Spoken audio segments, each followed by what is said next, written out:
ভারতের লাদাখে সংঘর্ষের ঘটনায় চলছে কারফিউ। সংকটের জন্য বিজেপিকে দোষারোপ করেছে বিরোধী দল কংগ্রেস।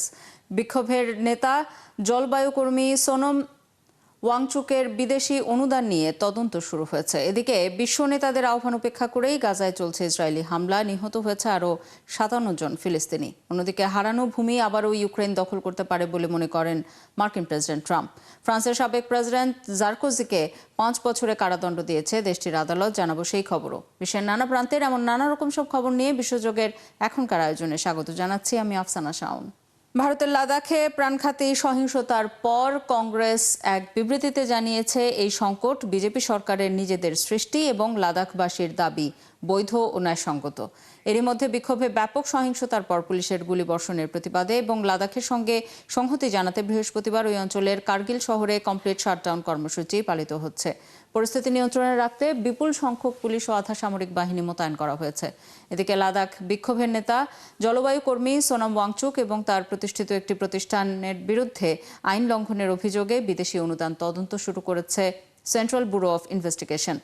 একই সঙ্গে চলতি বছরের 6 ফেব্রুয়ারি সোনম ওয়াংচুকের পাকিস্তান সফরের বিষয়টিও খতিয়ে দেখা হচ্ছে। ওয়াংচুকের এনজিওর জন্য বিদেশি অনুদানের নিবন্ধন এরই মধ্যে বাতিল করা হয়েছে।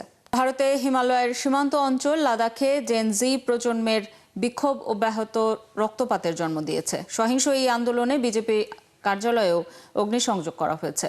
বিক্ষোভ থেকে গ্রেপ্তার হয়েছেন অর্ধশতাধিক মানুষ। বিক্ষোভে পুলিশের গুলিবর্ষণের প্রতিবাদে এবং লাদাখের সঙ্গে সংহতি জানাতে অঞ্চলের কার্গিল শহরে কমপ্লিট শাটডাউন কর্মসূচি পালিত হচ্ছে। কেন হঠাৎ বিক্ষোভে উত্তপ্ত হয়ে উঠল অঞ্চলটি, জানাচ্ছেন সৃষ্টি ঘটক।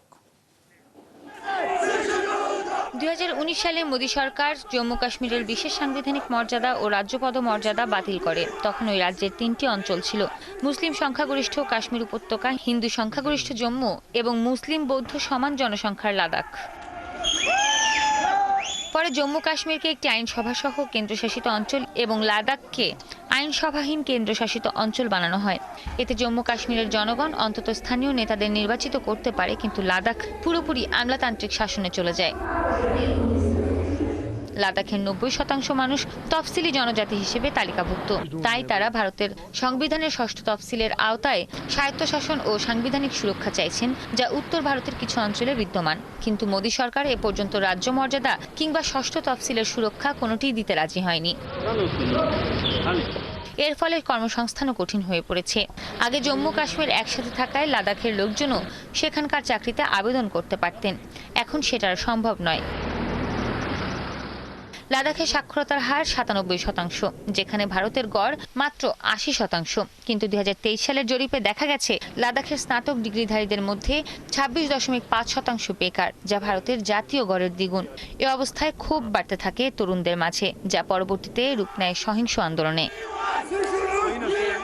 গত 6 বছর ধরে লাদাখের মানুষ স্থানীয় সিভিল সংগঠনের নেতৃত্বে শান্তিপূর্ণ পদযাত্রা, অনশন কর্মসূচি চালিয়ে আসছিলেন। তাদের দাবি রাজ্য মর্যাদা পুনঃপ্রতিষ্ঠা ও সাংবিধানিক সুরক্ষা। কিন্তু বুধবার ক্ষুব্ধ তরুণরা শান্তিপূর্ণ আন্দোলন ভেঙে সহিংসতায় জড়িয়ে পড়ে। এদিন সকালে লাদাখ অ্যাপেক্স বডির নেতৃত্বে স্থানীয় আন্দোলনকারীদের অনশন 15তম দিনে প্রবেশ করে। আগের রাতে 2 প্রবীণ অনশনকারীকে হাসপাতালে নিতে হয়। এরপর সংগঠকেরা লকডাউনের ডাক দেন। একই সঙ্গে মোদী সরকারের পক্ষ থেকে আলোচনায় বিলম্বে ক্ষোভ বাড়ে। এই পরিস্থিতিতে তরুণরা আন্দোলনের কেন্দ্র মর্টিয়ার্স মেমোরিয়াল পার্ক থেকে বেরিয়ে স্থানীয় সরকারি ভবন ও বিজেপি কার্যালয়ের দিকে অগ্রসর হয় এবং পুলিশের সঙ্গে সংঘর্ষে জড়ায়। ভারতের স্বরাষ্ট্র মন্ত্রণালয় এ ঘটনার জন্য আন্দোলনের নেতৃত্ব দেয়া পরিবেশ কর্মী সোনাম ওয়াংচুককে দায়ী করেছে। মোদী সরকারের অভিযোগ, ওয়াংচুক বিক্ষোভকারীদের উস্কে দিয়েছেন। তিনি আরব বসন্তধর্মী আন্দোলন ও নেপালের জেনজি বিক্ষোভের উল্লেখ করে তরুণদের বিভ্রান্ত করেছেন বলে অভিযোগ করা হচ্ছে। তবে ওয়াংচুক জোর দিয়ে বলেন, তিনি কখনোই সহিংসতার আহ্বান জানাননি, বরং সতর্ক করেছিলেন যে দাবিগুলো উপেক্ষা করলে তরুণদের ক্ষোভ ভয়াবহ রূপ নিতে পারে। সৃষ্টি ঘটক, 71। শ্রীলঙ্কার উত্তর পশ্চিমাঞ্চলে একটি পাহাড়ের ঢালে তার টানা রেলগাড়ি বিধ্বস্ত হয়ে 3 জন বিদেশি সহ 7 জন বৌদ্ধ সন্ন্যাসী নিহত হয়েছেন। শ্রীলঙ্কা পুলিশ বৃহস্পতিবার এই তথ্য জানিয়েছে। পুলিশ জানিয়েছে বিশাল না উয়ানা বন মঠের মধ্যে একটি পাহাড়ের চূড়ায় ধ্যান কেন্দ্রে যাওয়ার উদ্দেশ্যে বুধবার গভীর রাতে হতাহতরা গাড়ির ছোট অস্থায়ী কেবিনটিতে ভিড় করেছিলেন। গাড়িতে ১৩ জন সন্ন্যাসী ছিলেন। ২ জন সামান্য আহত হয়ে বাঁচতে সক্ষম হন, তবে আরও ৪ জনের অবস্থা আশঙ্কাজনক। পুলিশ জানিয়েছে নিহতদের মধ্যে ভারত, রাশিয়া এবং রোমানিয়ার সন্ন্যাসীও রয়েছেন। প্রাথমিক প্রতিবেদনে বলা হয়েছে, কেবল ছিঁড়ে যাওয়ার ফলে গাড়িটি দ্রুতগতিতে নিচের দিকে নেমে যাওয়ার আগে ট্র্যাক থেকে লাফিয়ে একটি গাছের সঙ্গে ধাক্কা খায়। মঠটি রাজধানী কলম্বো থেকে ১৩০ কিলোমিটার উত্তর পূর্বে অবস্থিত। জাতিসংঘে বিশ্ব নেতাদের নিন্দা অগ্রাহ্য করেই গাজায় বর্বর হামলা চালিয়ে যাচ্ছে ইসরায়েল। ২৪ ঘন্টায় গাজা সিটি সহ পুরো উপত্যকায় ইসরায়েলি হামলায় নিহত হয়েছে আরও ৫৭ জন ফিলিস্তিনি। গাজা সিটি দখলের জন্য অভিযানের মাত্রা বাড়িয়েছে ইসরায়েলি সেনারা। স্থানীয় বাসিন্দাদের ইসরায়েল ঘোষিত আল মাওয়াসি নিরাপদ অঞ্চলে সরে যাওয়ার নির্দেশ দেওয়া হয়েছে। তবে স্থানীয় অনেক বাসিন্দা অভিযোগ করেছেন, দক্ষিণ গাজার সেই এলাকায়ও প্রতিদিন হামলা চালাচ্ছে ইসরায়েল। টানা হামলায় গাজায় অনেক হাসপাতাল ব্যাপকভাবে ক্ষতিগ্রস্ত হচ্ছে। হামলায় বিপর্যস্ত আরও ৭টি হাসপাতাল ও ক্লিনিক বাধ্য হয়ে বন্ধ করে দিয়েছে কর্তৃপক্ষ। এদিকে গাজা নিয়ে একটি চুক্তির তার প্রান্তে আছেন বলে জানিয়েছেন মার্কিন প্রেসিডেন্ট ডোনাল্ড ট্রাম্প। বৃহস্পতিবার ওভাল অফিসে তিনি সাংবাদিকদের জানান, গাজা যুদ্ধ নিয়ে ৮ মুসলিম নেতা ও ইসরায়েলি প্রধানমন্ত্রী নেতানিয়াহু দুপক্ষের সাথেই ভালো বৈঠক হয়েছে। গাজা ইসরায়েল যুদ্ধ বন্ধ করার পর থেকে এই উপত্যকা বিশ্বে এককভাবে জনসংখ্যা প্রতি সবচেয়ে বেশি অঙ্গচ্ছেদ হওয়া শিশুর ঠিকানা হয়ে উঠেছে।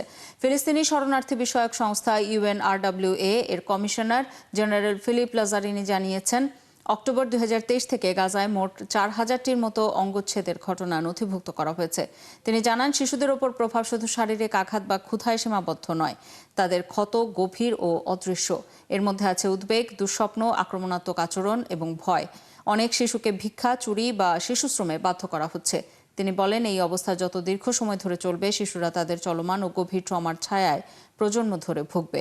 অন্তত শিশুদের স্বার্থে হলেও গাজায় একটি যুদ্ধবিরতি প্রতিষ্ঠার আহ্বান জানান তিনি। গাজার শান্তি পরিকল্পনা নিয়ে মার্কিন প্রেসিডেন্ট ডোনাল্ড ট্রাম্প সৌদি আরব, ফ্রান্স এবং জাতিসংঘের সাথে কাজ করবেন বলে প্রতিশ্রুতি দিয়েছেন ফিলিস্তিনের প্রেসিডেন্ট মাহমুদ আব্বাস। যুক্তরাষ্ট্র ভিসা না দেয়ায় ফিলিস্তিন থেকে ভার্চুয়ালি জাতিসংঘের ৮০তম অধিবেশনে ভাষণ দেন আব্বাস। ভাষণে গাজার শাসন ব্যবস্থা ও নিরাপত্তার দায়িত্ব নেওয়ার কথা জানান আব্বাস। আমরা দৃঢ়ভাবে বলছি এবং দৃঢ়ভাবে বলতে থাকব যে গাজা ফিলিস্তিন রাষ্ট্রের একটি অবিচ্ছেদ্য অংশ। আমরা সেখানে শাসন ও নিরাপত্তার পূর্ণ দায়িত্ব গ্রহণ করতে প্রস্তুত। শাসন ব্যবস্থায় হামাসের কোনো ভূমিকা থাকবে না এবং অন্যান্য দলগুলোর সাথে তাদের অস্ত্র ফিলিস্তিনি জাতীয় কর্তৃপক্ষের কাছে হস্তান্তর করতে হবে। আমরা আবারও বলছি, আমরা একটি সশস্ত্র রাষ্ট্র চাই না। ড্রোন হামলার পর গাজা ফ্লোটিলা রক্ষায় ভূমধ্য সাগরে ইতালি নৌবাহিনীর সাথে যোগ দিতে যাত্রা শুরু করেছে স্পেনের যুদ্ধজাহাজ ফুরর। শুক্রবার ভোরবেলায় স্পেনের নৌবাহিনীর জাহাজ ফুরর কার্টাজেনা বন্দর থেকে যাত্রা শুরু করে। গাজায় ইসরায়েলি নৌ অবরোধ ভাঙার চেষ্টায় সুমুদ ফ্লোটিলা নৌবহরটি প্রায় ৫০টি বেসামরিক নৌযান ব্যবহার করছে।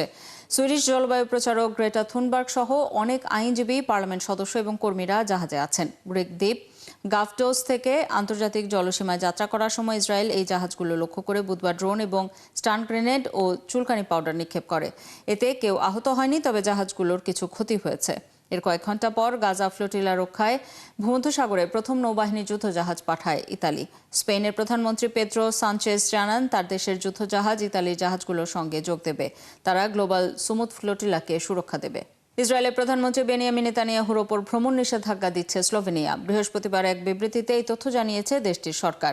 এর আগে গত জুলাইয়ে ইসরায়েলি মন্ত্রী বেজালেল স্মোট্রিচ এবং ইতামার বেনগাভিরের ওপর ভ্রমণ নিষেধাজ্ঞা দিয়েছিল স্লোভেনিয়া। স্লোভেনিয়া গত বছর ফিলিস্তিনকে স্বাধীন রাষ্ট্রের স্বীকৃতি দিয়েছিল।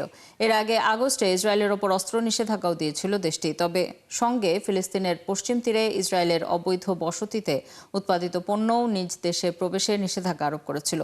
যুদ্ধাপরাধের অভিযোগে গত বছর নেতানিয়াহুর বিরুদ্ধে গ্রেপ্তারি পরোয়ানা জারি করে নেদারল্যান্ডসের হেগের আন্তর্জাতিক অপরাধ আদালত। এই অবস্থায় গ্রেপ্তার এড়াতে বিশ্বের অনেক দেশে নেতানিয়াহু আর যেতে পারছেন না। এর মধ্যে জাতিসংঘের অধিবেশনে যোগ দিতে ফ্রান্সের আকাশসীমা দিয়ে না গিয়ে ঘুরে নিউ ইয়র্কে গেছেন নেতানিয়াহু। নিজেকে শান্তির প্রেসিডেন্ট বলে দাবি করেছেন ডোনাল্ড ট্রাম্প। তার নেতৃত্বে মার্কিন সেনাবাহিনী শান্তি প্রতিষ্ঠায় কাজ করছে বলে জানিয়েছেন যুক্তরাষ্ট্রের প্রেসিডেন্ট। ওভাল অফিসে সাংবাদিকদের সাথে কথা বলতে গিয়ে নিজের প্রশংসা করেন ট্রাম্প। সারা বিশ্ব আমাদের সেনাবাহিনীকে শ্রদ্ধা করে। প্রথম দফায় আমি সেনাবাহিনীকে পুনর্গঠন করি। যেহেতু আফগানিস্তানে আমাদের সেনাদের একটা অংশ ছিল, তাই বাঘরাম ঘাঁটি নিয়ে আফগানিস্তানের সাথে কথা বলছি। তবে আমাদের সেনাবাহিনীর তুলনায় এটা খুবই নগণ্য। এবছর নোবেল শান্তি পুরস্কারের হকদারদের তালিকায় ট্রাম্পকে কোনোভাবেই রাখছেন না বিশেষজ্ঞরা। অথচ ট্রাম্প নিজে মোটামুটি নিশ্চিত করেই বলছেন তিনি শান্তিতে নোবেল পাবেন। কিন্তু বিশেষজ্ঞদের দ্বিমতের কারণ কি? বিস্তারিত রিপোর্টে। নোবেল কমিটি যেই বিষয়গুলোকে গুরুত্ব দিয়ে পুরস্কার প্রাপ্তদের বাছাই করে, সেই সব বিশ্ব ব্যবস্থাকে ধ্বংস করেছেন ট্রাম্প, এমন মন্তব্য বিশেষজ্ঞদের। ট্রাম্পের নোবেল শান্তি পুরস্কার পাবার কোনো প্রশ্নই আসে না। মূল কারণটা হলো তিনি মুখে বলেন হত্যা পছন্দ করেন না, কিন্তু এখন তিনি গাজার গণহত্যাকে সমর্থন করছেন। পুরস্কারের জন্য তার তদবিরও উল্টো ফল বয়ে আনতে পারে। কারণ নোবেল কমিটি স্বাধীনভাবে কাজ করতে চায়, বাইরের চাপ থেকে নিজেদের দূরে রাখতে পছন্দ করে। অ্যালফ্রেড নোবেলের উইল অনুযায়ী এই পুরস্কার তিনিই পাবেন যিনি জাতির মধ্যে ভ্রাতৃত্ব প্রতিষ্ঠায় সেরা কাজ করেছেন। কিন্তু ট্রাম্প এমন কিছু করেননি বলে মন্তব্য করেছেন অসলো শান্তি গবেষণা ইনস্টিটিউটের পরিচালক নিনা গ্রিগার। তিনি যুক্তরাষ্ট্রকে বিশ্ব স্বাস্থ্য সংস্থা এবং প্যারিস জলবায়ু চুক্তি থেকে সরিয়ে নিয়েছেন, পুরনো বন্ধু ও মিত্রদের সঙ্গে বাণিজ্য যুদ্ধ শুরু করেছেন। এটা শান্তিপূর্ণ প্রেসিডেন্টের পরিচয় নয়, কিংবা এমন কারো নয় যিনি সত্যি শান্তি প্রতিষ্ঠায় কাজ করতে আগ্রহী। তবে অনেক অপ্রত্যাশিত ব্যক্তিও নোবেল পেয়ে থাকেন। এবার মানবিক সংস্থার বাইরে জাতিসংঘের প্রতিষ্ঠানগুলোতে গুরুত্ব দিতে পারে নোবেল কমিটি, যেমন আন্তর্জাতিক বিচার আদালত বা জাতিসংঘ নিজেই। এছাড়া সাংবাদিকদেরও প্রাধান্য দেয়া হতে পারে। গত বছর ইতিহাসের সর্বাধিক সংখ্যক সাংবাদিক নিহত হয়েছেন, তাদের বেশিরভাগই গাজায়। এক্ষেত্রে কমিটি টু প্রোটেক্ট জার্নালিস্টস বা রিপোর্টার্স উইদাউট বর্ডার্সকে পুরস্কৃত করা হতে পারে। স্টকহোম ইন্টারন্যাশনাল পিস রিসার্চ ইনস্টিটিউটের প্রধান কারিম হাজ্জাজ বলেছেন, এর যে কোনো একটি পুরস্কার পাওয়ার যোগ্য। আফসানা শাওন, ৭১। ফ্রান্সের সাবেক প্রেসিডেন্ট নিকোলাস সার্কোজিকে ৫ বছরের কারাদণ্ড দিয়েছেন দেশটির আদালত। লিবিয়ার সঙ্গে অবৈধ চুক্তির ষড়যন্ত্রের অভিযোগে বৃহস্পতিবার এই দণ্ড দেন আদালত। কারাদণ্ড দেয়ায় এখন তাকে জেলে যেতে হবে। ফ্রান্সের কোনো শীর্ষ নেতার জন্য এটি নজিরবিহীন শাস্তি। নিকোলাস সার্কোজির বিরুদ্ধে অভিযোগ, ২০০৭ সালে নিজের নির্বাচনী ক্যাম্পেইনের জন্য সাবেক লিবীয় প্রেসিডেন্ট মুয়াম্মার গাদ্দাফির সঙ্গে গোপন চুক্তি করেছিলেন তিনি। এর বদলে কয়েক মিলিয়ন পাউন্ড নিয়েছিলেন নিকোলাসের সহযোগীরা। এই ছিল এখনকার আয়োজনে। বিশ্বের আরও নতুন কিছু খবর ও বিশ্লেষণ নিয়ে দুপুর ১:৩০টায় আবারও হাজির হবে বিশ্বযোগ। চোখ রাখুন একাত্তরের ফেসবুক পেজে এবং সাবস্ক্রাইব করুন একাত্তরের ইউটিউব চ্যানেল। একাত্তরের সাথেই থাকুন।